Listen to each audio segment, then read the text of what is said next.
Shalom Vraha! Mais uma aula maravilhosa para vocês com o nosso queridíssimo Rabino Gloiber. E essa aula foi dedicada por um amigo da ONG, Rafael Sabá, para seu irmão, Mihael Meir Ben-Himol Sabá, que fará aniversário no dia 19 de Elul. Então, essa aula foi dedicada pelo Rafael para o seu irmão Mihael. E com vocês, meu esposo Hilel. Shalom Vraha.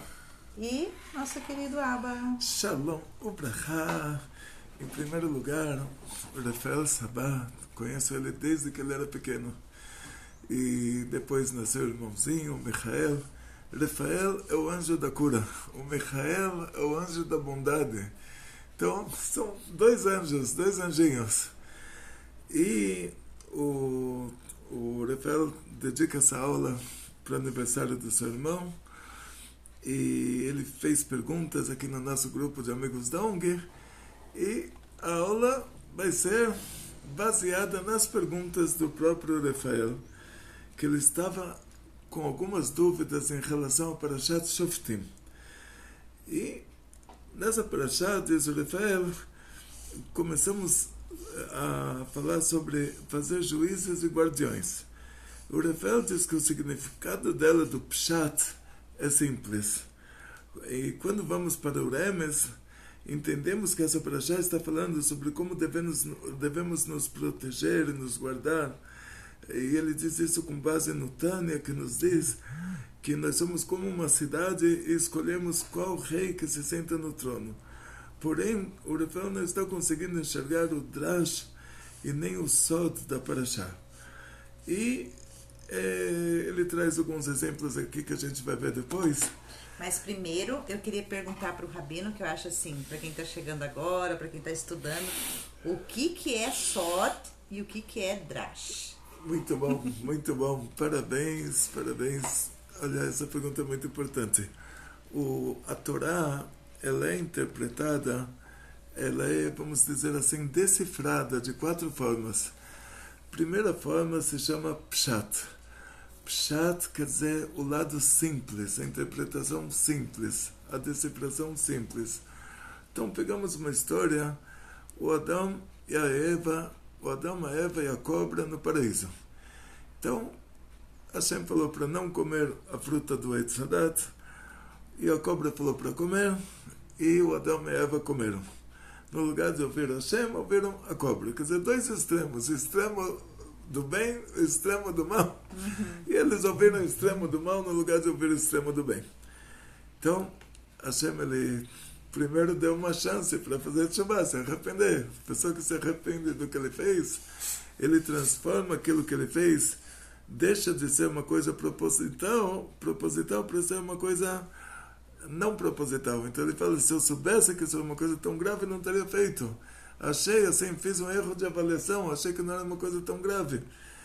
Então, em primeiro lugar, Hashem deu para eles a chance deles fazerem tshuva, deles se arrependerem do que eles fizeram, deles terem um remorso pelo que eles fizeram.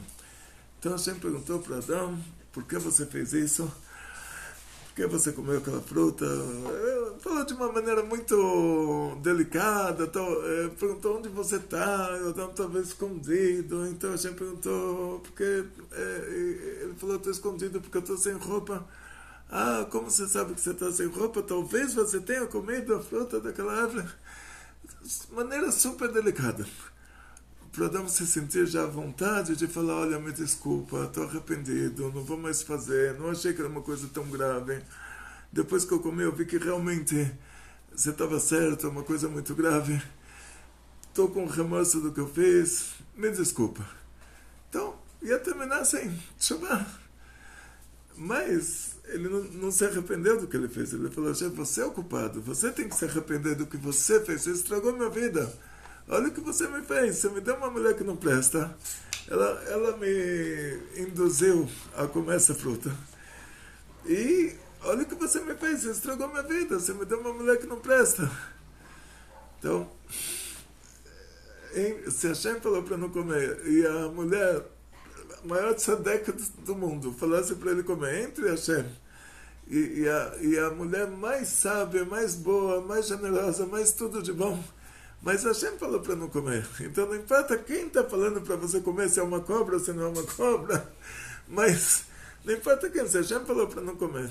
E por melhor que fosse a mulher ela tivesse falado para comer, ele deveria falar, olha, Hashem falou para não comer. Você não é Hashem, você não é Deus. Então Deus falou para não comer. Você que não é Deus está falando para mim comer. Por melhor que você seja, mas você não é Deus. Então, mas ele jogou a culpa em Deus. Ele falou, você tem que se arrepender que você me deu uma mulher que não presta. Você tem que fazer tshuva. Então, Hashem perguntou para a mulher, porque ela fez isso. E aí a mulher falou, você que é o culpado. Você colocou uma cobra no paraíso. Olha o que você fez. Você estragou minha vida. Eu tinha um marido, eu tinha uma família normal, tinha tudo de bom. Você colocou uma cobra no paraíso e a cobra me seduziu. Você tem que fazer tshuva, você tem que se arrepender de ter colocado a cobra. Eu sou 100%, quer dizer, nem ele nem ela fez tshuva.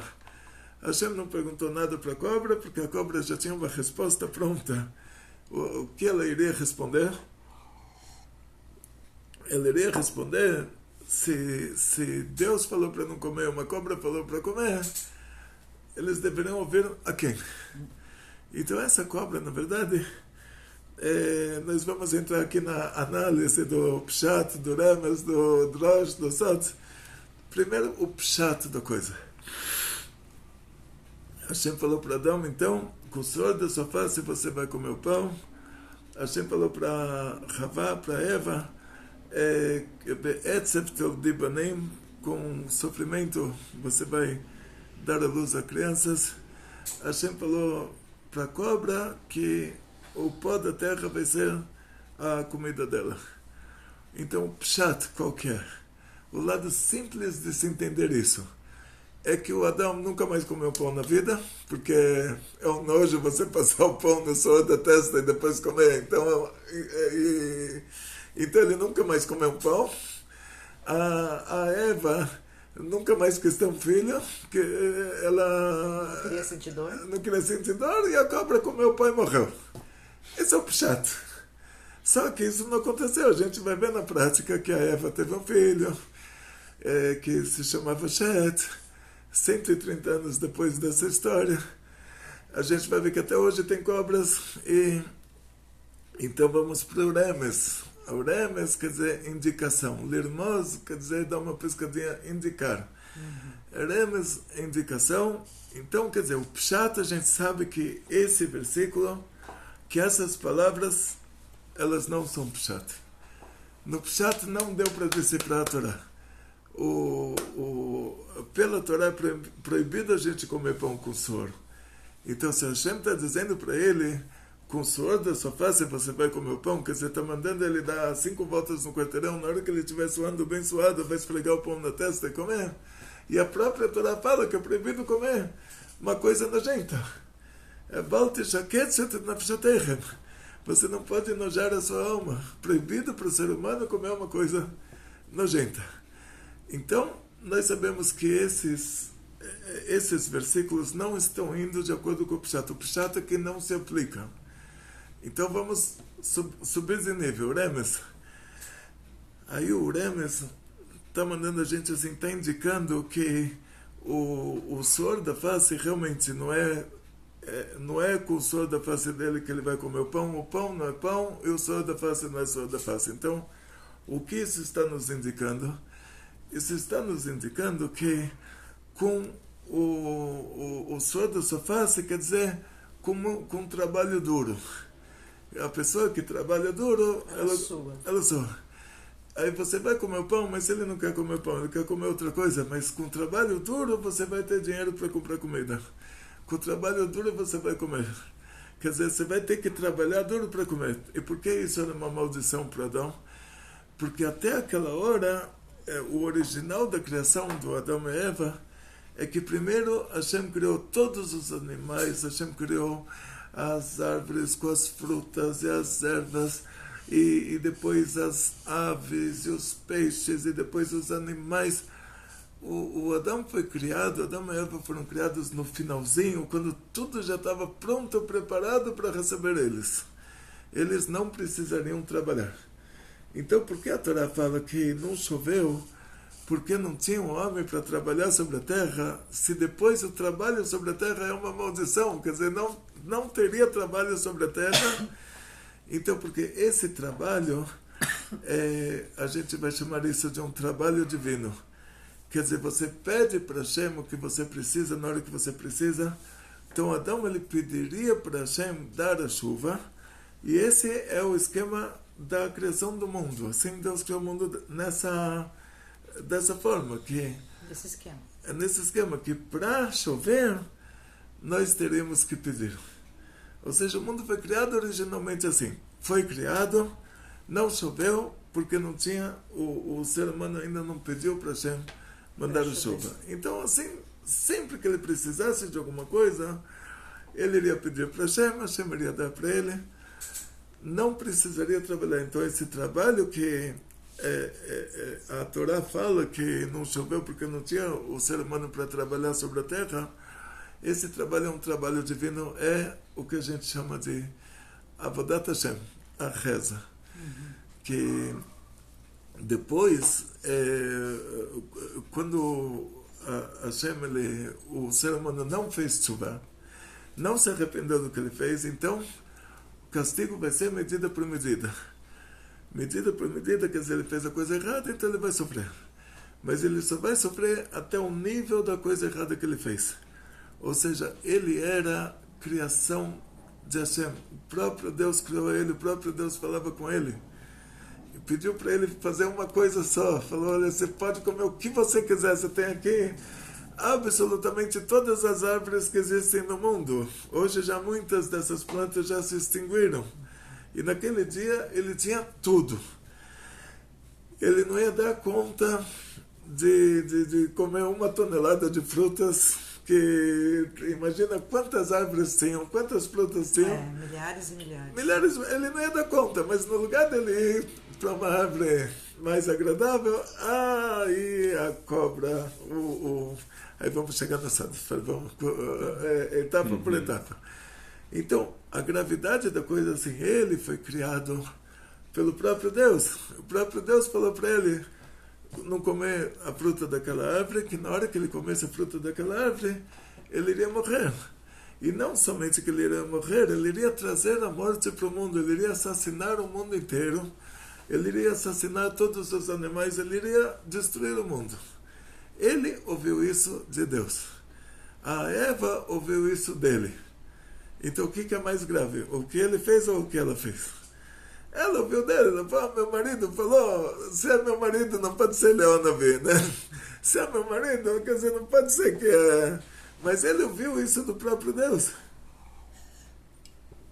Então, a gravidade aqui é os dois extremos.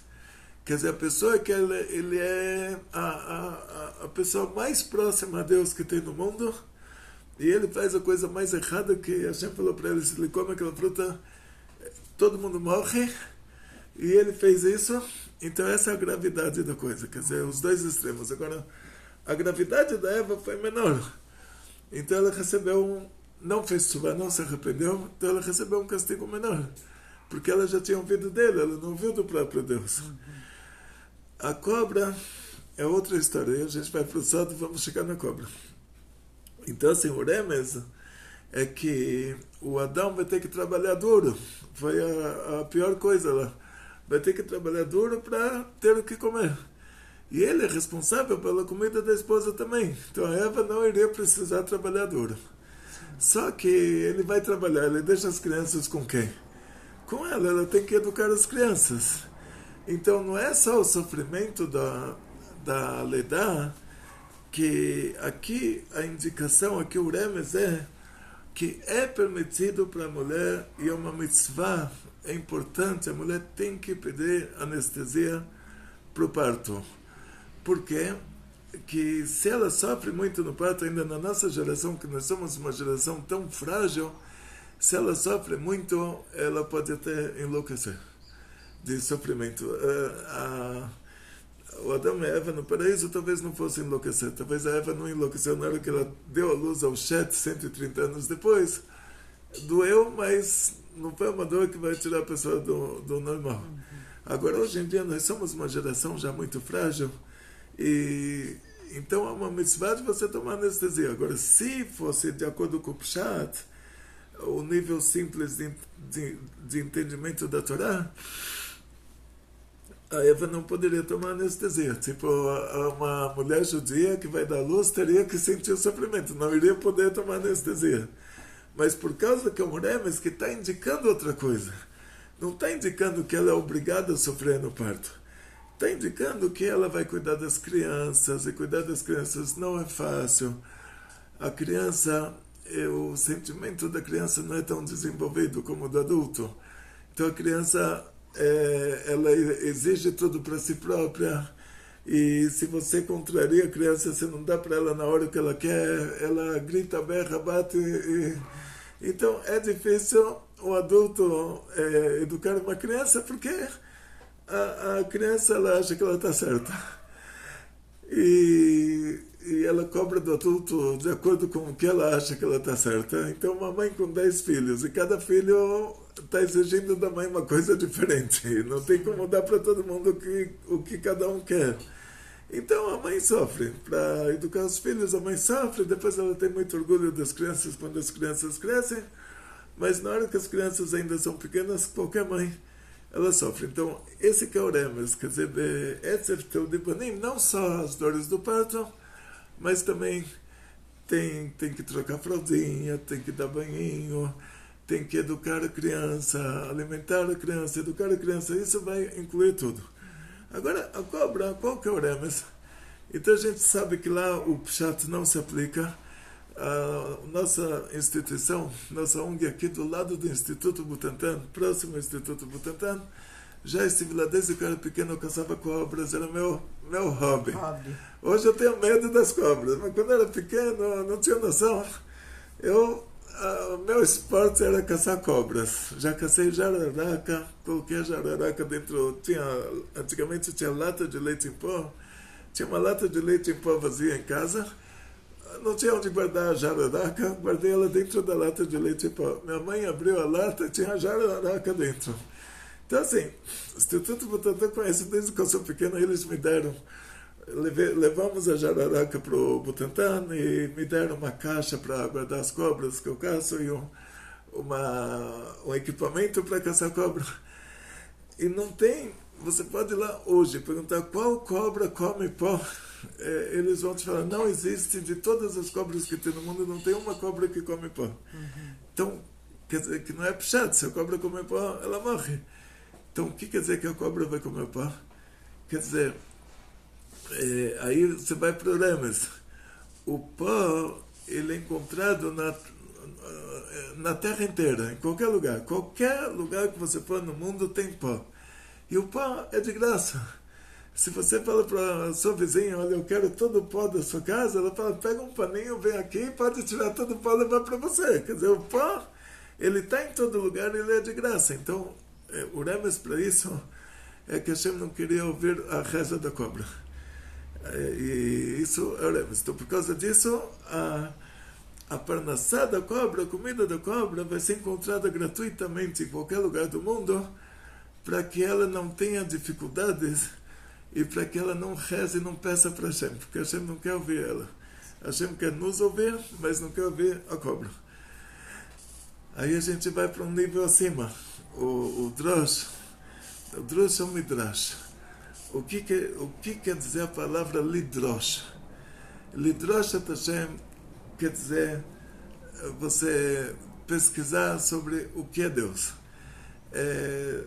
A palavra Lidrosh, ela tem, dentro do mesmo contexto, você vai aplicar ela a uma situação assim, que você está cobrando alguma coisa de alguém. Então, Doresh, Mordechai, eu digo Mordechai na Megillah, Doresh Tov Lekol Amor, ele exigia o bem para todo o seu povo, quer dizer, ele quer saber como está o povo. Então, essa cobrança de Lidrosh, em hebraico, você fala para alguém Drishat Shalom, assim, lembranças minhas, quer dizer que você está cobrando da pessoa, você quer saber como ela está.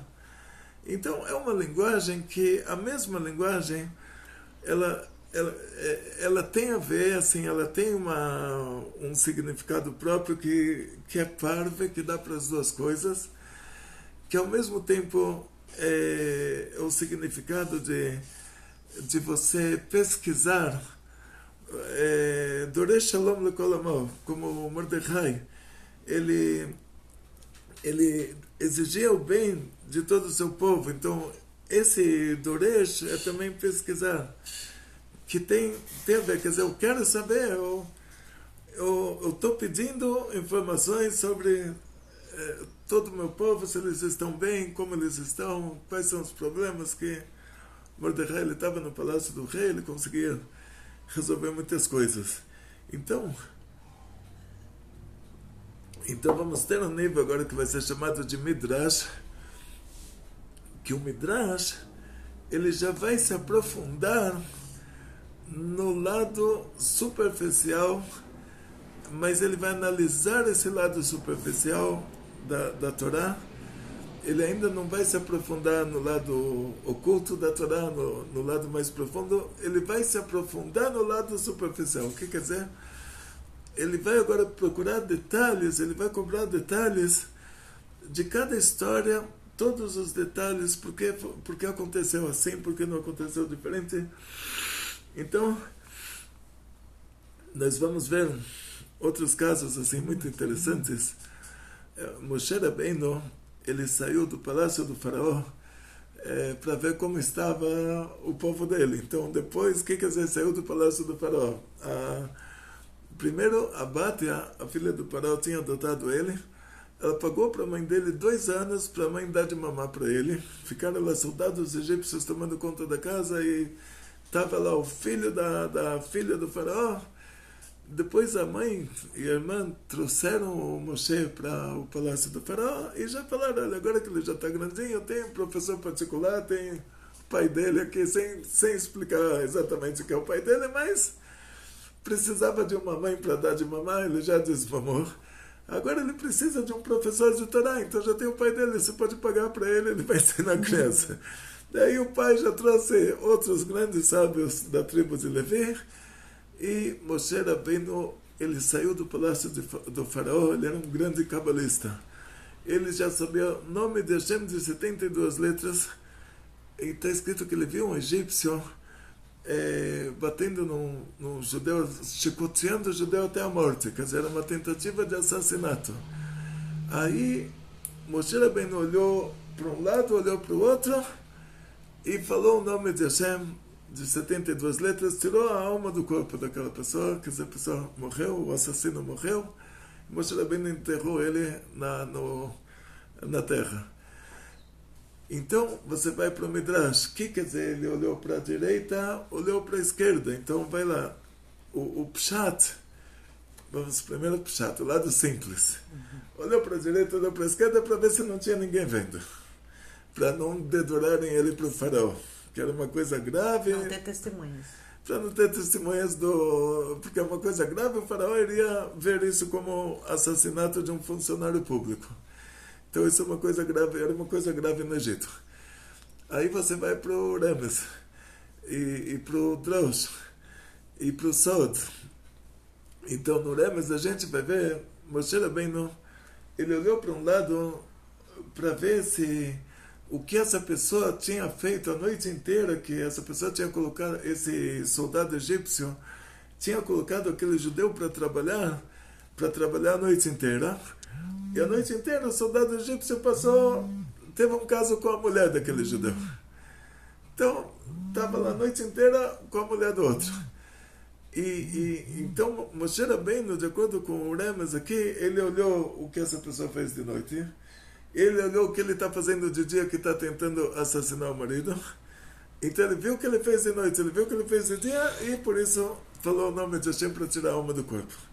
Aí a gente vai para o Drosh, que aqui Moshe Rabbeinu, ele está olhando para um lado para ver se essa pessoa não é descendente de um judeu. E ele está olhando para o outro lado para ver se não vai sair dele um judeu, como no caso de Lot, que ele morava em Sodoma, ele fazia tudo de ruim. E ele foi salvo de Sodoma porque dele iria sair a Ruth. Então, Hashem pediu para o anjo Rafael salvar o Lot, por causa que do Lot iria sair a Ruth. Então, Moshe Rabbeinu olhou o que vai sair daquele egípcio, talvez dele vai sair algum tzadik. Então, se fosse sair dele algum tzadik, não poderia matar ele, como o Lot foi salvo de Sodoma. E aí a gente vai... Então, Moshe Rabbeinu olhou para a direita, quer dizer, de onde ele veio, olhou para a esquerda, o que vai sair dele. E viu que era tudo ruim de lá para cá, daqui para lá, tudo... Nada prestava. Então, falou, não, mas Hashem tirou a alma do corpo. E aí tem o Sod é que aquela pessoa... Ele era o nível nefesh do Caim, que matou Abel para roubar a mulher dele. Então, uma história que o Caim, ele nasceu com uma irmã gêmea. E naquela primeira geração, eles deveriam se casar com as irmãs. E o Abel nasceu com 2 irmãs. E o Caim falou que ele que nasceu primeiro, ele teria que nascer com 2 irmãs. E o irmão dele nasceu com 2, então ele assassinou o irmão para roubar a mulher. Foi um dos motivos que ele matou o irmão. Depois tem outro motivo, mas o nível nefesh foi afetado. E aquele egípcio era a reencarnação do nível nefesh do Caim, que deveria consertar esse nível nefesh do Caim. No lugar disso, estava fazendo a mesma coisa de novo, assassinando alguém para roubar a mulher dele. Então, Moshe Rabbeinu viu que se ele não consegue consertar isso de maneira positiva, então vai ser medida por medida. Ele matou, o Caim matou Abel. Então, Moshe Rabbeinu, que era a reencarnação do Abel, está vendo o Caim tentando assassinar de novo para roubar a mulher do outro, matou ele. Esse já é o Sod. Então, voltando para a cobra no paraíso, qual que é o Sod? O Adão e Eva receberam um mandamento divino de não comer aquela fruta do Eitz Hadat. Então esse mandamento é não faça. Para você cumprir o mandamento, não faça. E para que o tribunal divino que foi criado antes de nos criar, Hashem criou os anjos lá em cima, porque Hashem, ele é a essência do bem. Então você é filho de Hashem. Então Hashem, ele já sabia, Deus sabia que na hora que você pedisse alguma coisa, você fala, olha, me dá, tem aqui minha listinha, me dá isso, mas em troca eu não vou fazer nada. E então Hashem sabia que ele ia ter que te dar, porque ele te ama mais do que nós amamos nossos próprios filhos, ele ama cada um de nós. Então primeiro ele criou o tribunal divino, criou os anjos, montou lá um tribunal divino lá em cima. Na hora que a gente pede alguma coisa, aí a gente fala, então vamos verificar na fiscalização lá se é permitido para mim te dar isso, ou se você teria que justificar de alguma forma por que você deveria receber isso. Então, nesse caso do mandamento não faça, a pessoa pode falar, eu mereço alguma coisa. Por quê? Eu cumpri um mandamento, não faça. Eu não assassinei. Que povo? Não assassinou. Então vamos ver. Não assassinou? Me mostra quando você não assassinou. Aí se é uma menina que ela engravidou do namorado e a família está pressionando, a escola está pressionando, a sociedade está pressionando, e a mãe dela fala, olha, te encontrei aqui uma pílula que você toma isso, você se livra do bebê. Aí a filha fala, não vou assassinar. Na hora então que ela foi seduzida para assassinar, ela não assassinou. Ela cumpriu o mandamento de não assassinar. Mas só falar, olha, eu nunca tive a oportunidade de assassinar ninguém. O que eu vou fazer? Então não assassinei. Talvez se tivesse a oportunidade teria feito, mas... não roubar. A pessoa fala, sabe o quê? Quando eu tinha 20 anos ainda teria como assaltar um banco, mas hoje com 70 já não tenho mais como. Então, para a pessoa cumprir um mandamento não faça, ele tem que ter a oportunidade de fazer e não fazer. Então, para que o Adão e Eva cumprissem esse mandamento de não comer a fruta do Eitz Hadat, tinha que alguém ir lá falar para eles, come come que vai valer a pena. E ele deveria falar, Hashem falou para não comer, qualquer coisa que me falar para comer, eu não vou ver, porque qualquer coisa não é Hashem, não é Deus. Então, o anjo da morte, ele foi criado para esse fim, para testar a gente, e ele resolveu baixar na pior criatura que existe sobre a face da terra, que é a cobra. De todos os animais que eles matam para comer, a cobra é um animal que depois que a pessoa passou, ela dá uma picada por trás e ela não precisa comer a pessoa, quer dizer, simplesmente assassinar por assassinar. E tinha uma cobra em forma humana, essa cobra não chegou, deve ter se extinguido, não sei qual foi a continuação da linhagem daquela cobra específica, mas ela se parecia com um ser humano.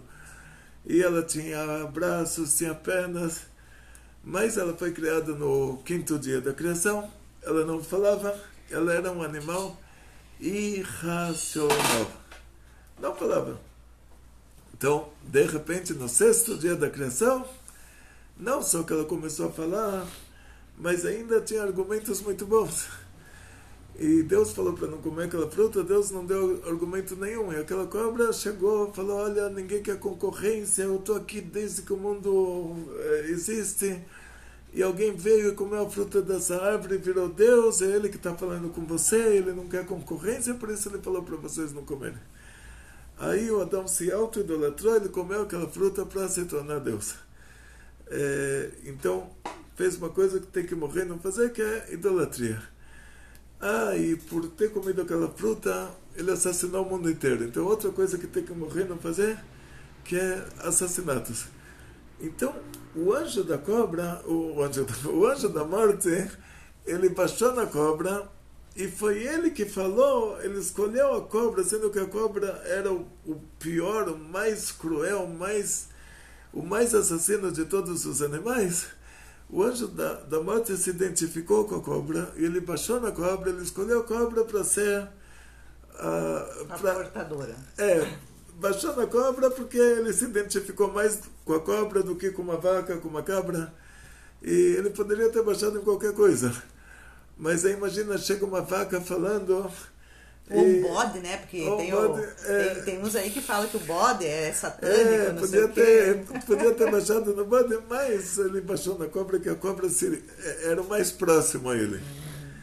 Aí, sendo que a raiz da alma feminina, do aspecto feminino da alma, é a Bina, que dá origem à Gvurá, então a mulher tem mais inclinação para Gvurá, para rigidez, para severidade, para dureza. Então ele foi lá conversar com a mulher, que tinha mais a ver com ele do que o homem.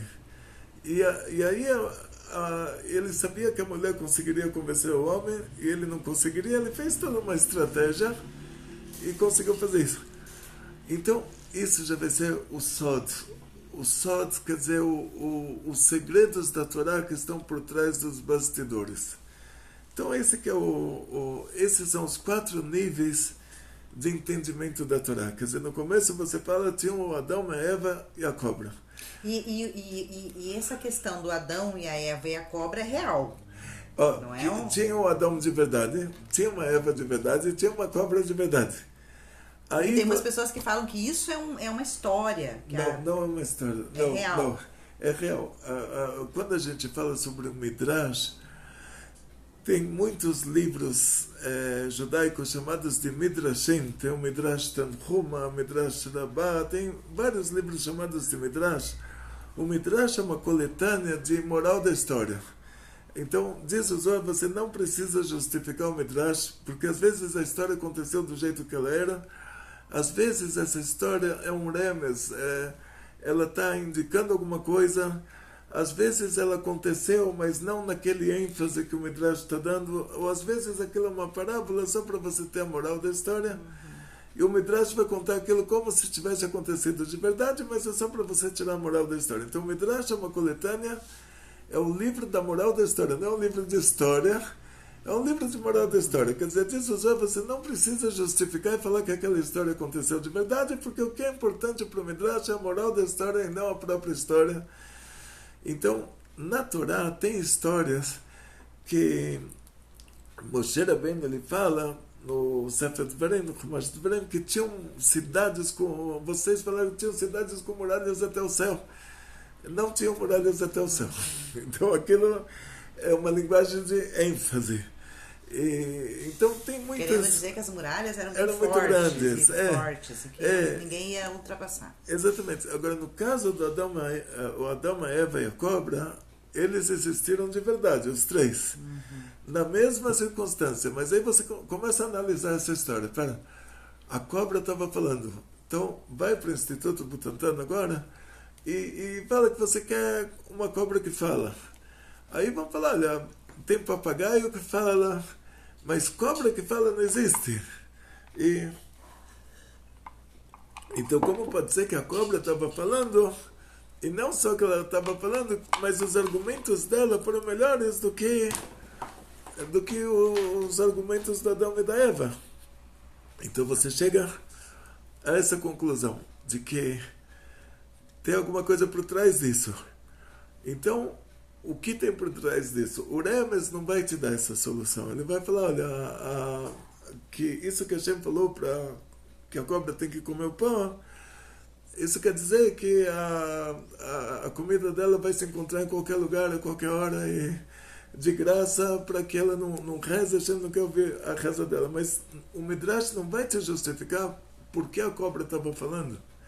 Aí você fala, mas eu sei que a cobra foi criada na quinta-feira, no quinto dia da criação, e ela era um animal irracional, que não falava, e é um animal que não tem inteligência. É como qualquer animal, que a inteligência dele faz parte do instinto de sobrevivência dele. Então ele usa o cérebro, o coração usa o cérebro para chegar para sobreviver na caça. No desejo dele, mas não que ele tenha uma opinião própria. Então... Ou faça alguma estratégia e tal. Então de repente a cobra começa a falar e ninguém te explica como pode ser que aquela cobra começou a falar, depois disso as cobras não falaram mais, e hoje não tem cobra que fala, e tem papagaio que fala, e não tem cobra que fala. O que acontece então? Aí você é obrigado a entrar no Zohar, no lado oculto da Torá. Aí tem coisas que não tem como entender, que o próprio Chumash te fala que a cobra falou.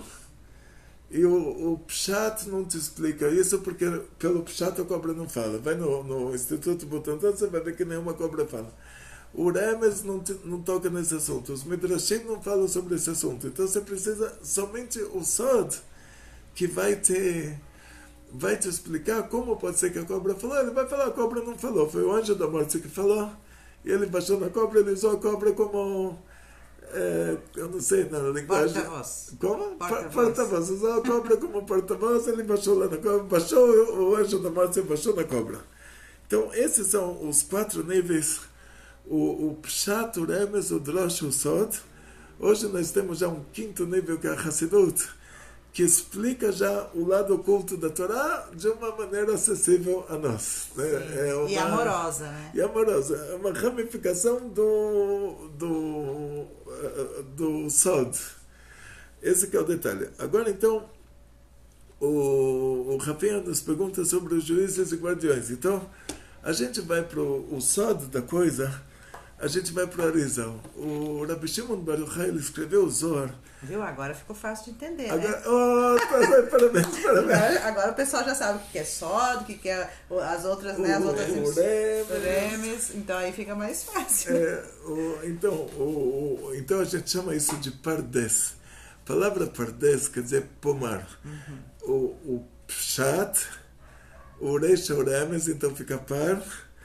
Depois você tem o Drosh, que são os Midrashim, e depois o Sod, que é o Samach. Então fica a palavra Pardes, a palavra pomar, o pomar da Torá, quer dizer, os 4 níveis de entendimento da Torá.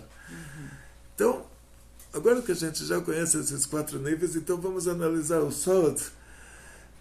O Rabbi Shimon Bar Yochai, há 2000 anos atrás, que ele era um Tana. O rabino da Mishnah era um Tana, eram rabinos que ensinavam Torá 2000 anos atrás, que naquela época os romanos, eles pegaram a nossa Torá escrita e fizeram dela a idolatria deles. Os italianos antigos pegaram a nossa Torá escrita e fizeram dela a idolatria deles. O Rabbi Shimon Bar Yochai, ele ficou com medo disso. Ele falou, agora eles vão pegar também a Kabbalah, também o Zohar, vão fazer disso a idolatria deles também. Vai virar a Bíblia. Vai virar Novo Testamento. Reformista. Então o que ele fez? Ele escreveu o Zohar numa linguagem metafórica. Mas para você entender essa linguagem, você tem que fazer um curso com alguém que sabe essa linguagem. Discípulo de quem? Então, por exemplo, o Rav Moshe Weber, que vocês estão vendo ele aqui na foto, ele tinha uma yeshiva de Kabbalah chamada Berash Miriam. E toda pergunta que eu tinha a fazer para ele, eles tinham uma yeshiva de estudo de Kabbalah. Que lá eles receberam dos grandes tzadikim que vieram antes deles, que receberam dos que vieram antes, até o Rabbi Shimon Bar Yochai. Então, tem coisas no Zohar que você não tem como ser autodidata. Às vezes o Zohar fala sobre os 6 dias da criação, mas não está falando sobre os 6 dias da criação. Está falando sobre os 6 sefirot lá em cima. E tem muitos... O Zohar é uma linguagem curta, que o Rabbi Shimon Bar Yochai intencionalmente fez essa linguagem muito metafórica para que os romanos não conseguissem adequar o Zohar à idolatria deles. Eles iriam se perder lá nessa linguagem e iam falar que, olha, eles não querem, eles precisam de uma coisa mais simples, e isso ia ser muito pesado para eles. Então o Rabbi Shimon complicou o entendimento do Zohar e repassou esses segredos de como decifrar o Zohar somente para os alunos dele, para um petit comitê, pequeno grupo, por causa que ele não queria que isso chegasse no lugar errado. Então, por exemplo, o Don Yitzhak Abarbanel, ele falou que os europeus, eles são os Bnei Esav. Eles se identificaram com o JC porque o JC é a reencarnação do Esav. E o Esav, ele tinha falado para Yaakov, nós vamos andar sempre paralelos um ao outro. Conseguiu, né? Esse paralelismo, quer dizer, você pergunta para um europeu quem é o povo escolhido, ele vai falar o povo judeu. Onde é a Terra Santa? A Terra de Israel. Aí, com tudo isso, eles são os maiores antissemitas do mundo. Então você fala, o que é esse paralelismo? Quer dizer, o Esav, ele odeia o Yaakov. E junto com isso que Esav odeia Yaakov, Esav, ele está paralelo a Yaakov.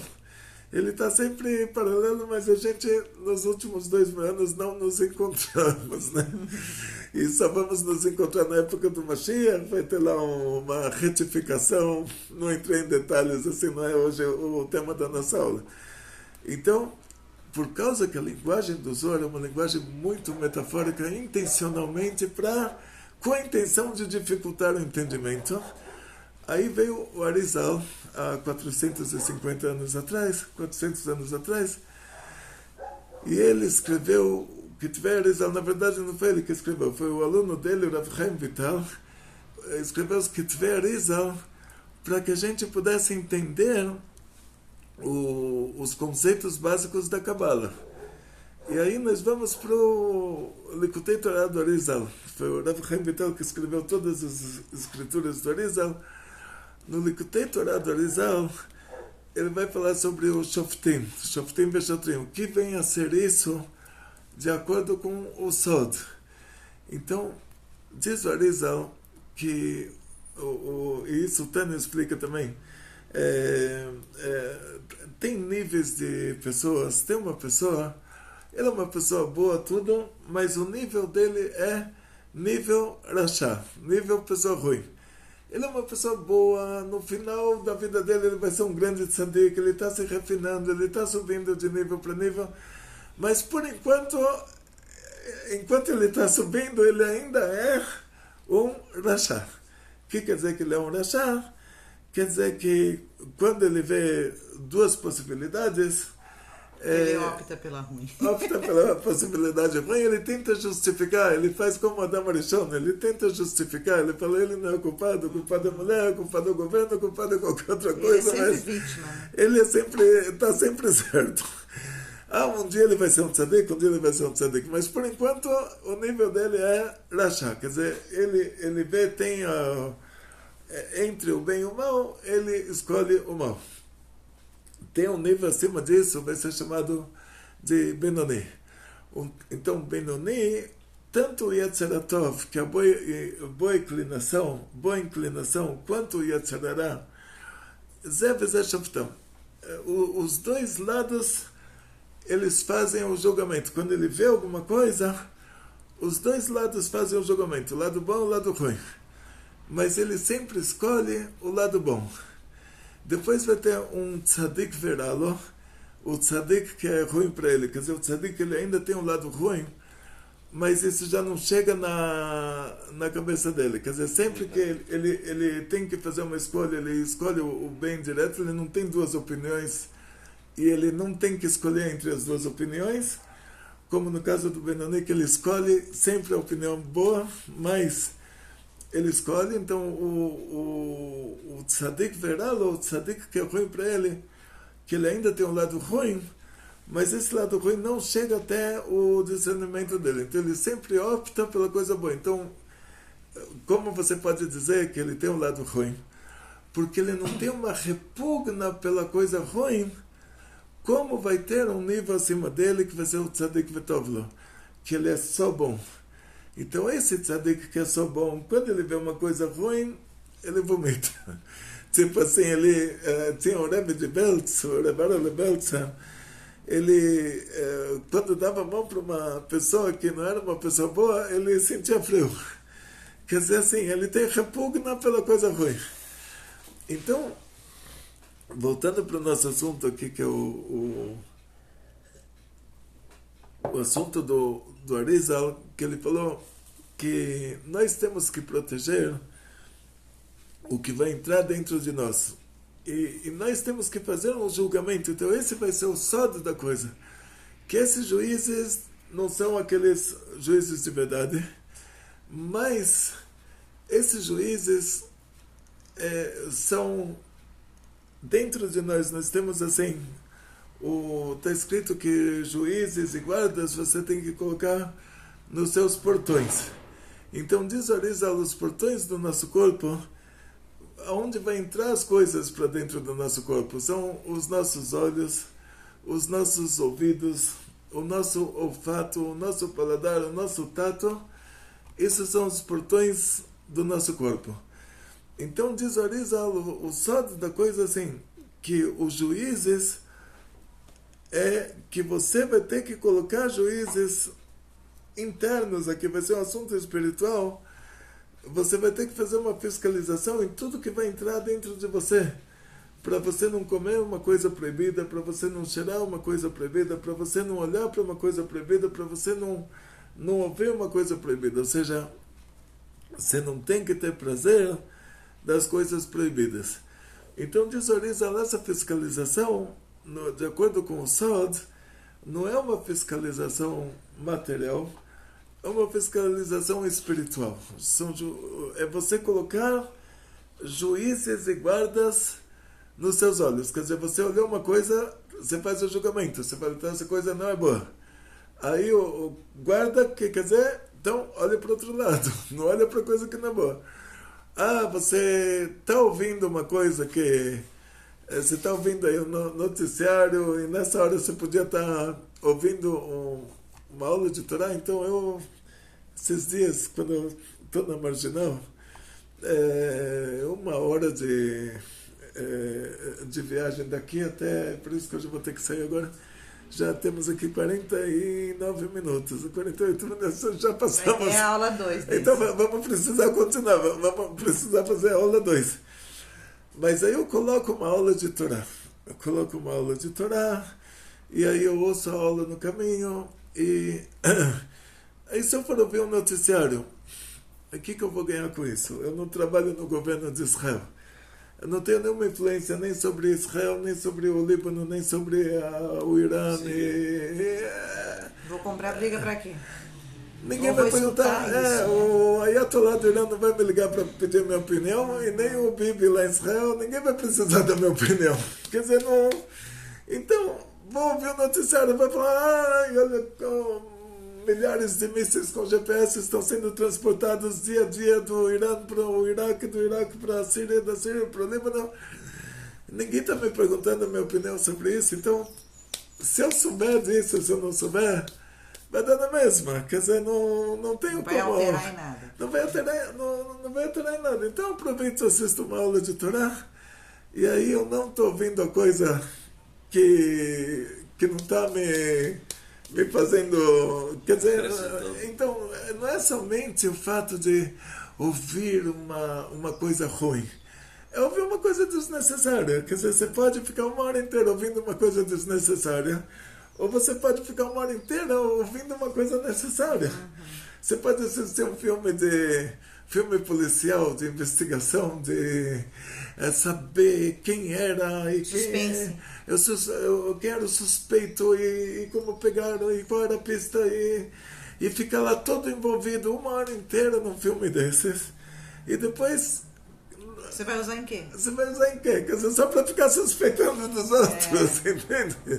Só para começar a desconfiar de todo mundo. Depois você vai ter que limpar isso da sua cabeça, todas essas peças espirituais. E é um dos motivos que o senhor não gosta que repasse, né? Porque às vezes eu falo no grupo assim, tem pessoas que gostam de ficar ouvindo esse tipo de notícia. E daí o problema de você ouvir a notícia já é ruim. Repassar ela é pior ainda. Então, assim, essas coisas tem as mídias, né? As mídias falam e aí você decide se você vai ficar de olho nisso o dia inteiro e comentando e não sei o que, e ir repassando, né? Então, por isso que às vezes o Rabino ele não permite que repasse isso nos grupos. Porque já tem gente demais preocupada com isso, né? Nós, a gente tem que se preocupar com a Torá. Exatamente. Então, vamos continuar. Então, assim, muito obrigado pela audiência. Vamos colocar aí, deixar o like, deixar um comentário, tá? Muito obrigada por vocês assistirem nossas aulas. Muita saúde, muito sucesso, muita alegria e tudo de bom. E terá continuação. Amém. יצלחה, בריאות פרנסה בשפע, נחת יודע מתי מכל המשפחה. Amém. הלל? E até a próxima. Bye, bye, pessoal.